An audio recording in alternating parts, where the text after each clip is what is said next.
मुरुड तालुक्यातील राजपुरी जिल्हा परिषद गटाची निवडणूक लक्षवेधी ठरली। या निवडणुकीत शिवसेना पक्षाचे विघ्नेश माळी 4360 इतक्या मतांनी विजयी झाले। विरोधी पक्षांची वज्रमूठ असताना शिवसेनेने मोठा धक्का दिलाय। विघ्नेश माळी यांच्या विजयाने राजपुरी जिल्हा परिषद गटात वर्चस्व सिद्ध झालं आहे। शिवसेना पक्षातर्फे एक दऱ्यात श्रीरामाचे आशीर्वाद घेऊन वाजत गाजत फटाक्यांच्या आतिषबाजीत भव्य रॅली काढण्यात आली। ही रॅली एकदरा, राजपुरी ग्रामपंचायत, कोळीवाडा, श्री बालगणेश मंदिर, सावली खार, आंबोलीत गेल्याने सुहासिनींनी औक्षण करून उमेदवार विघ्नेश माळी यांचे स्वागत केले। खार आंबोली येथे रॅलीचे सभेत रूपांतर झाले। ग्रामस्थ आणि महिलांचा या रॅलीला उत्स्फूर्त प्रतिसाद लाभला। विजयी उमेदवार विघ्नेश माळी यांनी सांगितले की 6 पक्ष शिवसेनेविरोधात उभे होते, पण कार्यसम्राट आमदार महेंद्र शेठ दळवी आणि राजपुरी जिल्हा परिषद गटातील मायबाप मतदार माझ्या पाठीशी उभे होते, त्यामुळेच घवघवीत यश मिळाले। विघ्नेश माळी यांच्यासह पंचायत समितीचे दोन्ही उमेदवार विजयी झाले। या विजयाबद्दल शिवसेना महिला जिल्हा प्रमुख तृप्ती पाटील यांनी परखड शब्दात त्यांचं मत मांडलं आहे। एकतर शिवसेनावर या जनतेने भरपूर प्रेम केलेलं आहे आणि जसे आमचे दमदार आमदार त्यांची कार्यप्रणालीवर विश्वास ठेवून प्रत्येक जनतेने, प्रत्येक महिलेने, म्हणजे आमचे नेते, मुख्यमंत्री साहेब, उपमुख्यमंत्री साहेब, आताचे एकनाथजी शिंदे यांनी या योजना राबवल्या, लाडकी बहीण योजना, त्याचा जास्तीत जास्त प्रतिसाद आम्हाला मिळाला। आणि तसेच आमचे सर्व कार्यकर्ते त्यांनी एकमताने झटून एकत्र काम केलं, म्हणजे 6 पक्ष एकत्र येऊन आम्हाला काही फरक पडला नाही। आणि मला आणखीन एक सांगावं वाटतंय की विरोधकांनी जी टीका केली होती की आमचे विघ्नेश दादा इथले नाही आहेत किंवा आम्ही भूमिपुत्र आहोत, त्या टीकेलाही न जुमानता आमच्या विघ्नेश दादांचा एवढा भरघोस घवघवीत यश मिळालं, त्याबद्दल मी जनतेचे आभार मानते। आणि एक शिवसेना जिल्हा प्रमुख म्हणून महिलांची जी ताकद, म्हणजे आमचे विरोधी नेते, पक्षनेते असे म्हणत होते की काय करणार आहे महिला फिरवून, याचा काही उपयोग नाहीये, पण काय उपयोग झाला हे त्यांना आम्ही दाखवून दिलेलं आहे। खरं म्हणजे ज्यांच्या नेतृत्वावर विश्वास ठेवून आतापर्यंत शिवसेनेची जी काय यशस्वी घोडदौड सुरू आहे, ते आमचे सर्वांचेच प्रेरणास्थान आणि या अलिबाग मुरुड मतदारसंघाचे कार्यसम्राट आमदार सन्माननीय महेंद्र शेठ दळवी आणि या राजपुरी जिल्हा परिषद गटातील सर्वच माय बाप, मतदार बंधू भगिनी, या सर्वांना मी हा विजय अर्पण करतो। खरं म्हणजे आमदार साहेबांच्या मार्गदर्शनाखाली इतके वर्ष काम करत असताना जनतेचा जो विश्वास आम्ही इतक्या वर्षामध्ये संपादित करू शकलो, खरं म्हणजे आज ह्या विजयानंतर खऱ्या अर्थाने ह्या सर्व कामांची आणि त्या विश्वासाची आम्हाला आज खऱ्या अर्थाने पोचपावती मिळाली, असं माझं प्रामाणिक मत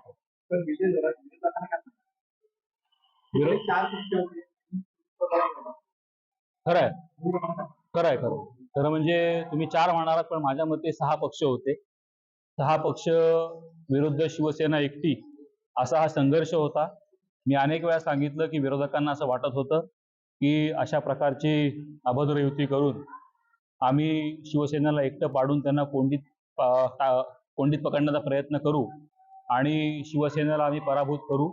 परंतु कदाचित त्यांना हे माहीत नव्हतं की किती जरी पक्ष एकत्र आले तरी सर्वसामान्य जनता आणि इथले तमाम आमचे शिवसैनिक हे शिवसेनेच्या पाठीमागे, धनुष्य बाणाच्या पाठीमागे आणि आमदार साहेबांच्या पाठीमागे हे अतिशय ठामपणे उभे आहेत।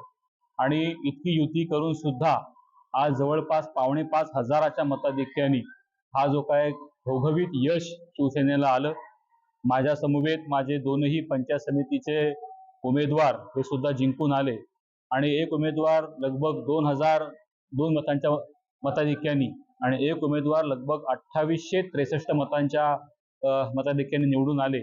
हे ह्याचंच द्योतक आहे की इथली जनता ही खऱ्या अर्थाने शिवसेनेच्या पाठीमागे ठाम उभी आहे। विकासाचं विजन येत्या काळामध्ये इथला जो स्थानिकांचा, खास करून जे आमचे सुशिक्षित बेरोजगार तरुण आहेत, त्यांच्या हाताला काम कसं मिळेल, हा आमचा ह्या पुढला मुख्य अजेंडा असणार आहे। आतापर्यंत आमदार साहेबांच्या माध्यमातून प्रत्येक गावातील पाणी असेल, रस्ते असतील, लाईट असेल, गटारं असतील, समाज मंदिरं असतील, अशा अनेक पायाभूत सुविधा पूर्ण करण्याचा आम्ही प्रामाणिक प्रयत्न केला। परंतु खऱ्या अर्थाने रोजगार निर्मिती करता, पर्यटनाला चालना देण्याकरता, पर्यटन पूरक व्यवस्था निर्माण करण्याकरिता आम्ही जास्तीत जास्त प्रयत्न करण्याच्या मनस्थितीमध्ये नक्कीच राहू। इथली आरोग्य व्यवस्था आपण जर बघितली तर इथे असलेले PSC आहेत, म्हणजे प्राथमिक उपचार केंद्र आहेत आणि उपकेंद्र आहेत, ह्यांची अवस्था आज खऱ्या अर्थाने दयनीय आहे। परंतु आज मला खात्री आहे की आज मला इथल्या जनतेने काम करण्याची संधी दिलेली असल्यामुळं हीच आरोग्य केंद्र आणि हीच उपकेंद्र पुढल्या 5 वर्षांमध्ये अतिशय आदर्श उपकेंद्र म्हणून लोक त्याचा आदर्श घेतील अशा प्रकारची आपण ती करून ठेवू.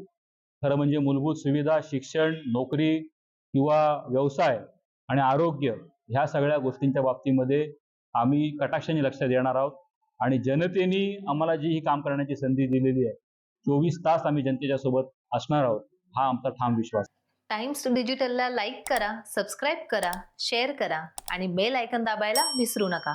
पाहत रहा टाइम्स डिजिटल.